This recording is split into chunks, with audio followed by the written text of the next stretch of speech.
ಇವಳು ತುಂಬಾ ಚಿಕ್ಕವಳಿದ್ದಾಳೆ. ಅವಳಿಗೆ ಅಮ್ಮ ಅಂದ್ರೆ ತುಂಬಾ ಇಷ್ಟ. ಅವಳಮ್ಮ ಇಲ್ಲದೆ ಇರುವುದಿಲ್ಲ.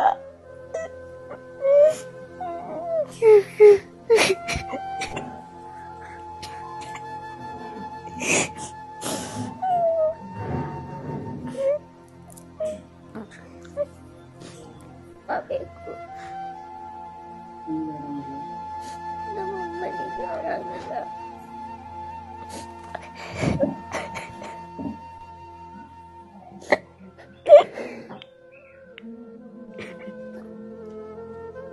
ಹೆಸರು ಅನನ್ಯ. ನಮ್ಮಮ್ಮ ಹಾಸ್ಪಿಟ್ಲಲ್ಲಿದ್ದಾರೆ, ಅವರಿಗೆ ಆರಾಮಿಲ್ಲ. ಅವ್ರ ತಲೆಯಲ್ಲಿ ರಕ್ತ ಗಟ್ಟಿಯಾಗಿ ತುಂಬಾ ಆರಾಮಿಲ್ಲ. ಅವರಿಗೆ ಎಲ್ಲರೂ ಹೆಲ್ಪ್ ಮಾಡಿ. ನನಗೆ ಅಮ್ಮ ಬೇಕು.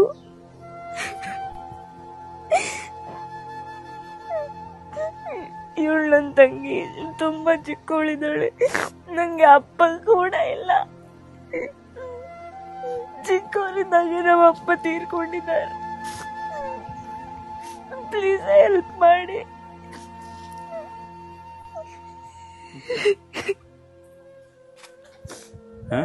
ಖಂಡಿತವಾಗಿಯೂ ಈ ವೀಣು ನೋಡುವಂತಹ ನನ್ನೆಲ್ಲ ಆತ್ಮೀಯ ಸಹೋದರರೇ, ದಯವಿಟ್ಟು ಈ ಪುಟ್ಟ ಮಗು ಅನನ್ಯ ಮತ್ತು ಈ ಸಹೋದರಿ ಇವತ್ತು ಹೇಳ್ತಾ ಇದ್ದಲ್ಲ, ಈ ಮಗು ಹೇಳ್ತಾ ಇದೆ ನನಗೆ ತಾಯಿ ಬೇಕು. ಯಾಕಂತ ಹೇಳಿದ್ರೆ ಈಗಾಗಲೇ ತಂದೆಯನ್ನು ಕಳೆದುಕೊಂಡು ನೋವು ಅನುಭವಿಸಿದಂತಹ ಕುಟುಂಬ. ನಾನು ಅನನ್ಯ ಈ ಮಗು ಹತ್ರ ಕೇಳಿದೆ, ಮಗು ನಿನ್ನ ತಂದೆಯನ್ನು ಕಳೆದುಕೊಂಡು ಎಷ್ಟು ವರ್ಷ ಆಗಿದೆ ಅಂತ ಹೇಳಿ.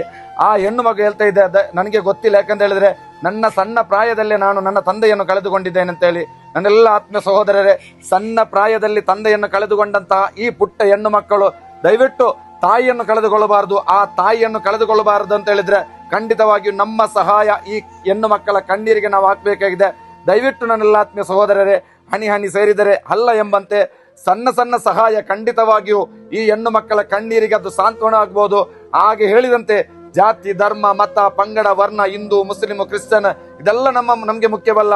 ಇಲ್ಲಿರುವಂತದ್ದು, ನಮ್ಮ ಮುಂದೆ ಇರುವಂತದ್ದು ಇದ್ಯಾವುದು ಪರಿಜ್ಞಾನ ಗೊತ್ತಿಲ್ಲದೆ ಎಲ್ಲರೊಂದಿಗೆ ಅನ್ಯೋನ್ಯವಾಗಿ ಬದುಕುವಂತಹ, ಎಲ್ಲರೊಂದಿಗೆ ಸೌಹಾರ್ದತೆ ಬದುಕುವಂತಹ ಉತ್ತಮವಾದಂತಹ ಬದುಕಿನ ಕನಸನ್ನು ಕಟ್ಟಿಕೊಂಡಿರುವಂತಹ ಎರಡು ಸಣ್ಣ ಹೆಣ್ಣು ಮಕ್ಕಳಾಗಿದ್ದಾರೆ. ದಯವಿಟ್ಟು ನನ್ನೆಲ್ಲ ಆತ್ಮೀಯ ಸಹೋದರರೇ, ಈ ಎರಡು ಹೆಣ್ಣು ಮಕ್ಕಳಿಗೆ ಆ ತಾಯಿಯನ್ನು ಉಳಿಸಿಕೊಡುವ ಸಲುವಾಗಿ ದಯವಿಟ್ಟು ನೀವೆಲ್ಲರೂ ಸಹಾಯ ಮಾಡಬೇಕು.